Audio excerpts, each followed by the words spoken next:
Congo's M23 rebels appear to have consolidated control over a devastated Goma. It is the second time the Rwandan-backed rebels have entered eastern Congo's largest city. But last time, in 2012, they soon withdrew and were defeated the following year. This time, things are different. For one thing, the offensive comes at a time when the world's attention is elsewhere. As one Western diplomat put it, quote, "The U.S. is looking inwards. Europe is divided. The Middle East is in turmoil.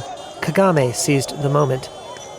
The 3-decade conflict in Congo's east is rooted in the long fallout from the Rwandan genocide and the struggle for control of Congo's mineral resources.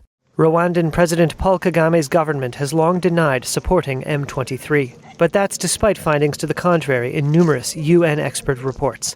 Nevertheless, Kagame has been able to trade on his image as a stable partner in a tumultuous region. He has spent the last decade charming the nations that could hold him accountable for transgressions in Congo.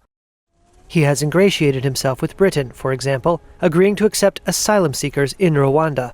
Though the UK government has scrapped the migration deal, it says it is keen to maintain close ties. Sources say France's President Emmanuel Macron is working behind the scenes to calm the situation, and has spoken with both Kagame and Congo's President Félix Tshisekedi.